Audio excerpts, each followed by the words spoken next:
Hello everyone. इस video को बनाने का जो पर्पस है वो ये 3 पॉइंट्स हैं। और अगर आप एसएससी सीजीएल से जुड़े हुए हैं तो ये तीनों पॉइंट बहुत ही ध्यान से सुनना आप। इस वीडियो में हमें ये 3 पॉइंट डिस्कस करने हैं। सबसे पहले तो देखेंगे कि एक्सपेक्टेड डेट क्या है पोस्ट प्रेफरेंस का जो फॉर्म आएगा, और उसके बाद देखेंगे कि फाइनल रिजल्ट कब तक आ सकता है। बट फाइनल रिजल्ट से ज़्यादा इंपॉर्टेंट है पोस्ट प्रेफरेंस का फॉर्म, बिकॉज़ इसके बाद तो सब कुछ फाइनलाइज़्ड हो चुका होता है। लेकिन ये वो चीज़ है जो हम जैसा फ़ील करेंगे, उसका इम्पैक्ट आएगा हमारे ऊपर, हमारे फ्यूचर पे। बहुत इम्पोर्टेंट पॉइंट्स आपको बताऊँगा। और देखो, ये जो इम्पोर्टेंट पॉइंट्स हैं ना, वो आप देख लेना अपने पोस्ट प्रेफ़रेंस फ़ॉर्म को फ़िल करने से पहले। बहुत इम्पोर्टेंट पॉइंट्स हैं। इन पॉइंट्स का ना डायरेक्ट इम्पैक्ट आएगा लाइफ़ में।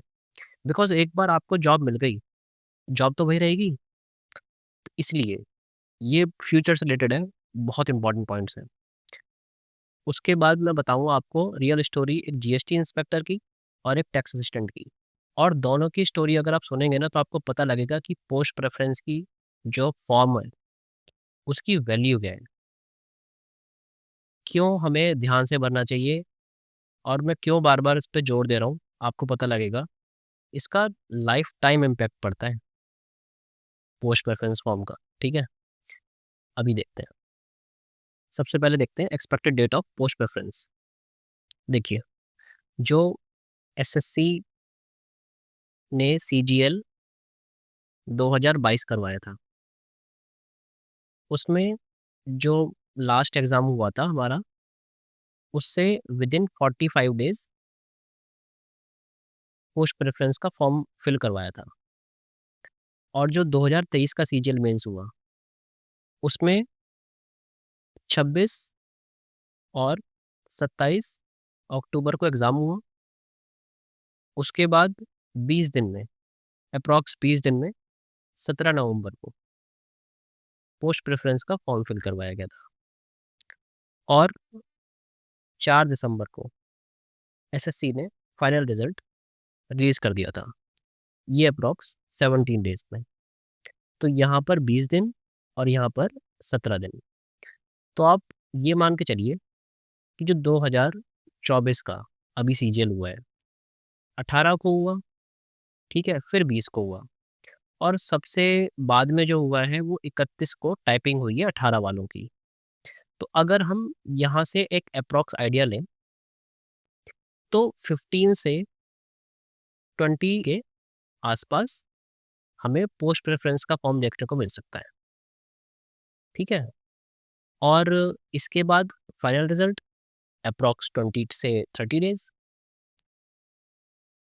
इसका मतलब फिर से अराउंड 20 मार्च 20 मार्च को फाइनल रिज़ल्ट मोस्ट प्रोबेबली आ जाएगा। और उसके बाद क्या है कि जो अप्रैल है, अप्रैल में वैसे भी प्रोसेस स्टार्ट होगा किसका? सीजीएल 2025 का। सीजीएल 2025 करवाना है। तो ये अप्रॉक्स आइडिया मान के चलो आप कि हमारे पास अप्रॉक्स 20 फरवरी से, या तो थोड़ा 2-4 दिन पहले या फिर 2-4 दिन बाद, पोस्ट प्रेफ़रेंस का फॉर्म मिल जाएगा। अब इम्पोर्टेंट क्या है? इम्पोर्टेंट है कुछ पॉइंट्स जो हमें पोस्ट प्रेफ़रेंस फॉर्म फिल करने से पहले नोट करने पड़ेंगे, बहुत ध्यान से सुनने पड़ेंगे। नहीं तो, चलो मैं आपको सबसे पहले वो स्टोरी बता देता हूँ, ताकि आपको पता लग सके कि क्या इम्पैक्ट पड़ता है पोस्ट प्रेफ़रेंस फॉर्म का अगर गलत फिल हो जाए तो। देखिए, वो जीएसटी इंस्पेक्टर है, अभी भी पोस्टेड है, ठीक है? और बैंगलोर रीजन में है। मैं आपको बताता हूँ। जैसे सपोज़ करो कि कोई स्टूडेंट है दिल्ली से, ठीक है? और उन्होंने पोस्ट प्रेफ़रेंस फॉर्म फिल करा। सबसे पहले इनकम टैक्स, ठीक है? फिर सेकंड पे एमईए, और थर्ड पे जीएसटी। जीएसटी क्यों? ये सोचकर कि जीएसटी मुझे दिल्ली या फिर जयपुर मिल जाएगा, ठीक है? उन्हें ये पता था कि दिल्ली और जयपुर मुझे मिल जाएगा, क्योंकि उनका जो स्कोर था काफ़ी अच्छा था। लेकिन अल्टीमेटली दिल्ली और जयपुर उन्हें मिला नहीं। उन्हें क्या मिला? बैंगलोर। और 4th पे लगा हुआ था सीएसएस, और वो दिल्ली से ही बिलॉन्ग करते हैं। तो आज क्या है कि आज उन्हें ये लगता है कि अगर मैंने सीएसएस ऊपर लगाया होता, तो मैं दिल्ली में होता। लेकिन उनकी चॉइस क्या थी कि उनको दिल्ली में जीएसटी इंस्पेक्टर मिल जाए। लेकिन दिल्ली में हुआ क्या, बैंगलोर में उस टाइम जो उन्हें पोस्टिंग मिल गई, ठीक है? और बैंगलोर रीजन की उसके बाद नोटिस आया था कि ट्रांसफ़र नहीं हो पाएगा। उससे पहले क्या करते थे लोग, अपना स्पाउस बेस पे ट्रांसफ़र करा लिया करते थे, लेकिन फिर ऐसा होता नहीं था अब। तो इस प्रॉब्लम से बचने के लिए ना, आप पहले ही इनको ध्यान दें और अपना पोस्ट प्रेफ़रेंस ऐसे भरें कि आपको फ्यूचर में ऐसी प्रॉब्लम फेस ना करने पड़े। सेकंड एग्ज़ाम्पल बताता हूँ मैं। एक टीए हैं और उनकी पोस्टिंग हैदराबाद में हुई थी, और फिर देखिए आज वो दिल्ली में टीचर हैं। ऐसा हुआ क्या? जब हैदराबाद गए वो, तो उन्होंने यही देखा कि उनकी जो सैलरी थी, वो उनकी वहाँ पर सब कुछ सेटअप करने में चली जाती थी।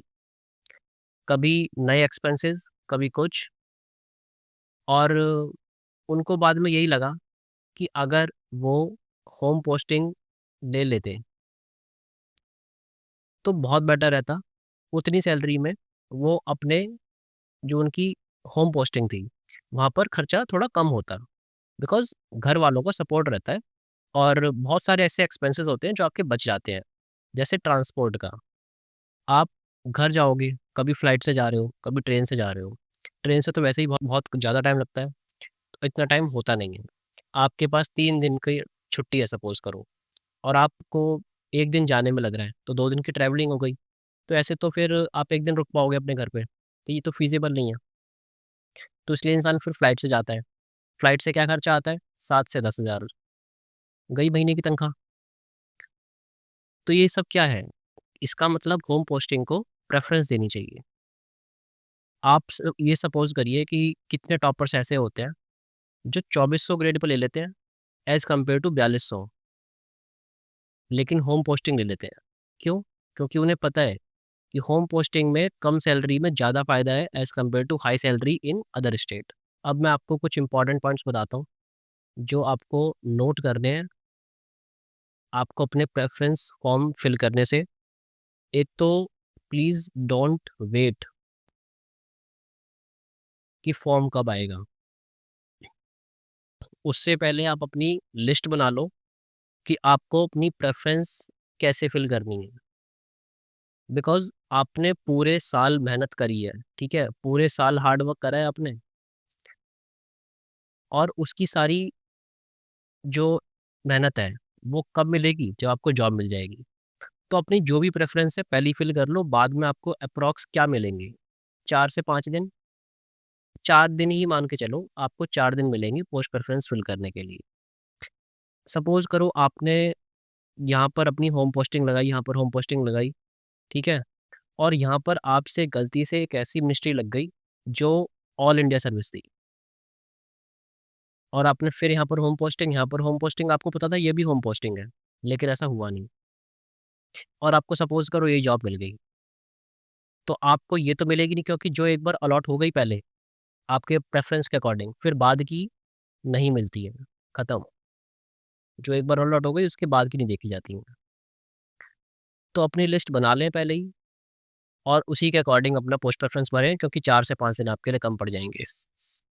आपको अगर किसी डिपार्टमेंट का ये नहीं पता लग पा रहा है कि इसकी पोस्टिंग कहाँ पर होगी, तो कोशिश करो कि अपने जो सीनियर्स हैं, उनसे बात करो, कहीं कॉल करके पूछो, ठीक है? और आपकी एक हेल्प मैं कर सकता हूँ कि अगर आपको कहीं भी कुछ ना डिटेल्स ना मिले, तो आप कमेंट्स कर देना, ठीक है? और अपनी जो भी आपको क्वेश्चन पूछना हो, किसकी पोस्टिंग कहाँ होती है, लिख देना, फिर मैं कोशिश करूँगा कि आपको बता पाऊँ। लास्ट में कंक्लूज़न देख लेते हैं। जो हमारा पोस्ट प्रेफ़रेंस का फॉर्म है, वो अप्रॉक्स 20 फरवरी के आसपास आ सकता है, कुछ दिन पहले या फिर कुछ दिन बाद 20 फरवरी का, ठीक है? और उसको भरने से पहले जो मैंने वीडियो में पॉइंट्स बताए थे, उनको बहुत ध्यान से सुनना और उनको ध्यान में रखते हुए पोस्ट प्रेफ़रेंस का फॉर्म फिल करना, सो दैट आपको कभी भी बाद में ये फ़ील ना हो कि हमने कुछ गलत फिल कर दिया है। आज के लिए बस इतना ही, थैंक यू। और प्लीज़ चैनल को सब्सक्राइब करना, आपको हमेशा यूज़फुल इन्फॉर्मेशन ही प्रोवाइड करवाई जाएगी। Thank you.